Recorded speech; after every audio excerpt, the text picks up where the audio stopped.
Dobro, lepo pozdravljeni še v mojem imenu. Sem Melita Strnad-Lemut in sem vodja Centra za raziskave vina na Univerzi v Novi Gorici. Iz pogleda proti preteklosti, proti zgodovini bomo zdaj preskočili v sedanjost in pa pogledali v prihodnost skozi znanost.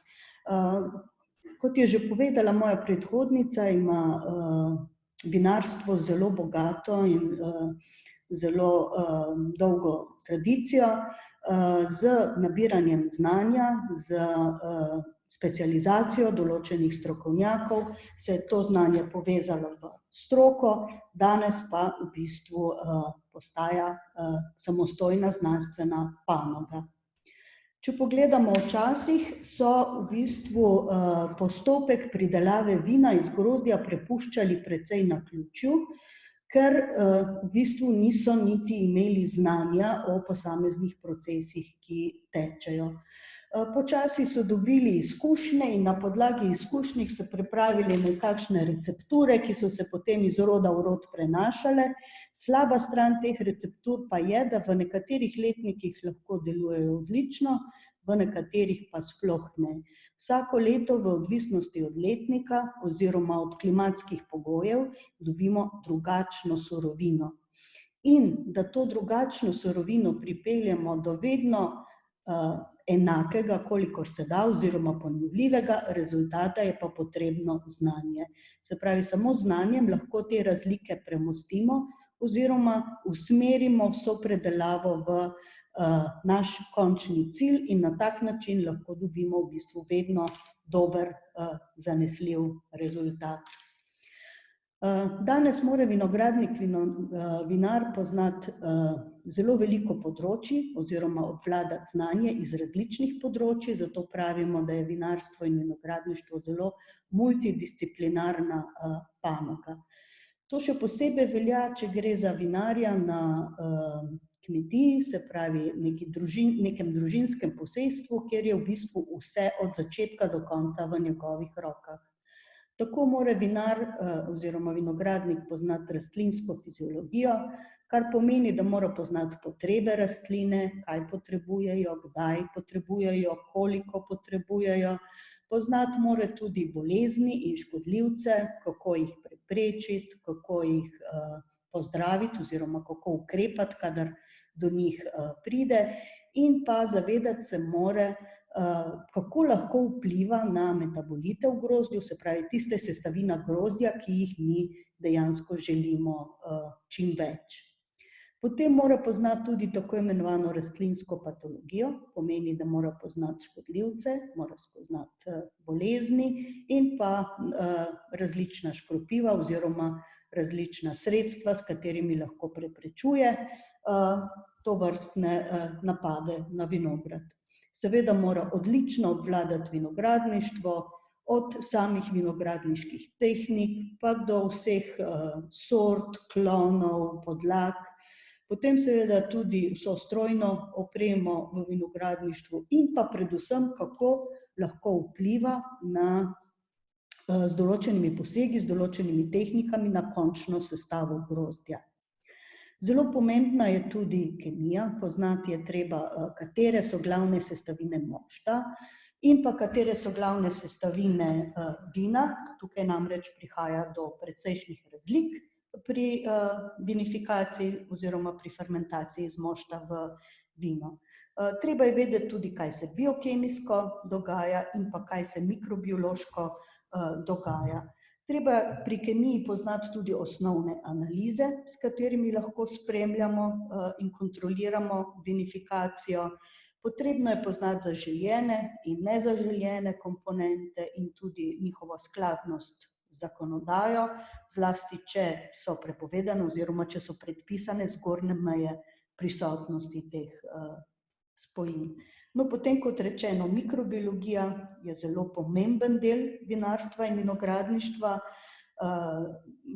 Treba je poznati mikroorganizme, ki so prisotni že na grozdju, in pa skupine in posamezne mikroorganizme, ki so odgovorni za procese predelave sladkorja do alkohola tekom fermentacije.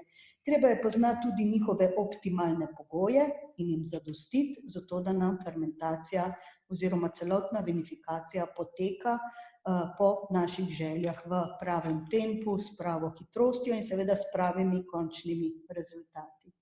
Znotraj enologije je zelo pomembno, da podrobno poznamo vse tehnološke korake in pa tudi možne odločitve znotraj teh korakov. Imamo namreč, vsak korak ima različne pristope in vinar se mora seveda pravilno odločiti, katerega izmed postopkov znotraj posameznega koraka bo uporabil, da bo prišel do svojega cilja.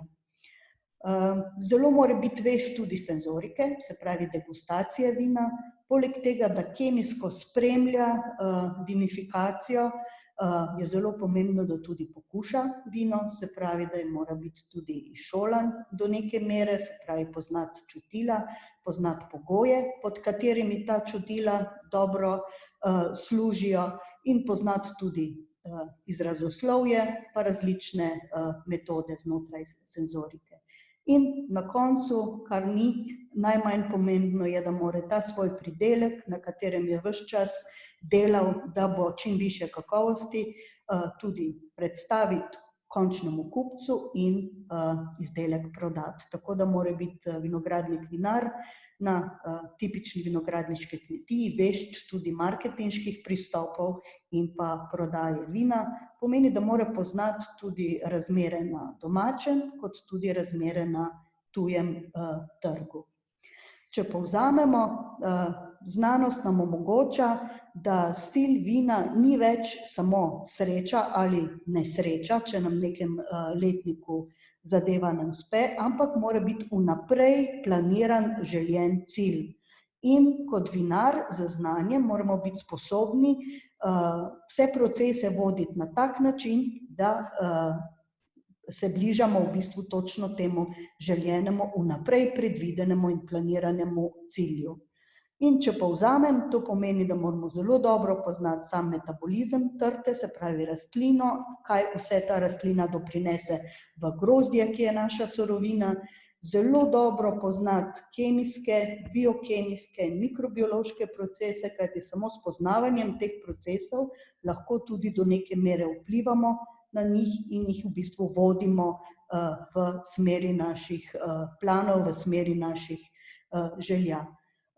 Da smo pri tem uspešni, se je treba tudi zavedati vplivov vseh odločitev okrog pogojev, okrog temperature, okrog uporabljenega časa, okrog uporabljenih kvasov, skratka vplive vseh naših odločitev na končno kakovost vina.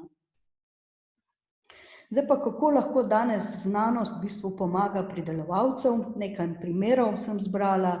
Eden izmed najpomembnejših je, da spremljamo aktualne probleme, mogoče tudi preden se sploh pri nas pojavijo in se pojavljajo morda nekje drugje na svetu, in začnemo tako iskati ustrezne rešitve, ustrezne odgovore, tako da ko se problem pojavi pri nas, imamo zato že neka navodila, kako lahko ukrepamo, kako se lahko prilagodimo. Potem lahko preizkušamo, pa primerjamo in prenesemo različne nove ali pa prilagojene tehnologije v naše okolje. V vinogradništvu namreč velja, da neko znanje, neki rezultati, ki jih dobimo v enem okolju, niso prenosljivi v drugem okolju. Zato, ker je vse zelo odvisno od geoklimatskih pogojev, se pravi od klime, od tal in nenazadnje seveda tudi od samega genskega potenciala vinske trte, klonov, podlage in tako naprej. Različno lahko vrednotimo te tehnologije v različnih geoklimatskih okoljih, zato to bolje razumemo. Potem veliko lahko naredimo na izboljšanju razumevanja teh vplivov in s tem v bistvu vinarju z konkretnim znanjem za njegovo okolje, za njegovo sorto olajšamo odločitve, ki vodijo k čim boljši kakovosti. Raziskujemo in pomagamo pridelovalcu tudi pri bolj zelenih pristopih, se pravi bolj ekoloških pristopih. Raziskujemo možnosti za zmanjšanje potrebe po škropljenju, kar je seveda hkrati tudi zmanjšanje stroškov. Raziskujemo možnosti za biokontrolna sredstva, ki bi nadomestila škropiva na naraven način v boju proti različnim boleznim in škodljivcem. V nekem lokalnem okolju lahko pridobimo zelo natančne podatke o recimo avtohtonih sortah, o značilnostih letnikov, o tipičnih, lokalno tipičnih tehnologijah in podobno. In nenazadnje lahko tudi iz vidika marketinga pomagamo, tako da preučujemo potrebe in želje potrošnikov. No, tu je samo nekaj primerov. Tukaj sem pa zbrala še par projektov, ki se dogajajo pri nas na Centru za raziskave vina, da boste videli približno, kakšne stvari v tem trenutku raziskujemo. In sicer recimo se zelo veliko ukvarjamo z kvasovkami in to ne kvasovko, ki se sicer uporablja v vinarstvu, to je Saccharomyces cerevisiae, ampak imamo celo banko kvasovk, ki jih potem preizkušamo, kako uspešne so v primeru, da bi jih uporabili pri fermentiranju mošta. Potem iščemo bolj okolju prijazne pristope v vinogradništvu, tako z vidika porabe vode, pa potem tudi vpeljave mogoče bolj odpornih sort, ki seveda ne potrebujejo toliko škropljenja. Potem zato je treba poznati tudi, kako se rastlina prilagaja na vodni stres, se pravi na pomanjkanje vode. Potem tudi na Krasu so potekali projekti z namenom pridobitve podatkov pomembnih za agroturizem na njihovih lokalnih sortah. Potem rešujemo recimo probleme starikavosti belih vin. Raziskovali smo tudi gene, ki vplivajo na aromatiko vin. Potem vpeljujemo nove pristope, nove analitske pristope pri obravnavanju poskusov v vinogradu, zato da dobimo vedno bolj natančne in vedno bolj zanesljive podatke o določenih ukrepih. Ukvarjamo se tudi z odpadki v vinarstvu, tako odpadno vodo, kot lahko tudi recimo sekundarna uporaba tropin. No in zadnja stvar, s katero se v tem trenutku veliko ukvarjamo, je pa od področja, od teroarja odvisna tipičnost vina oziroma tipičnost sajderja, to je jabolčno vino, in v ozadju tega je velik mednarodni projekt pod okriljem tako imenovanega norveškega mehanizma.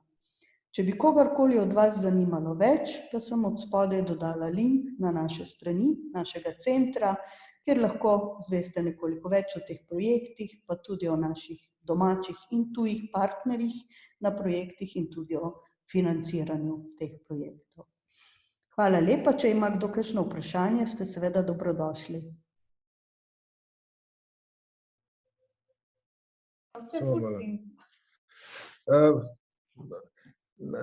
Najlepša hvala. Melita, zdaj, če daš end, če greš ven, da potem, a si snemala, ne? Ja. Da bo pole konvertiralo, ker če ne bo. Dobro, grem ven. Ja.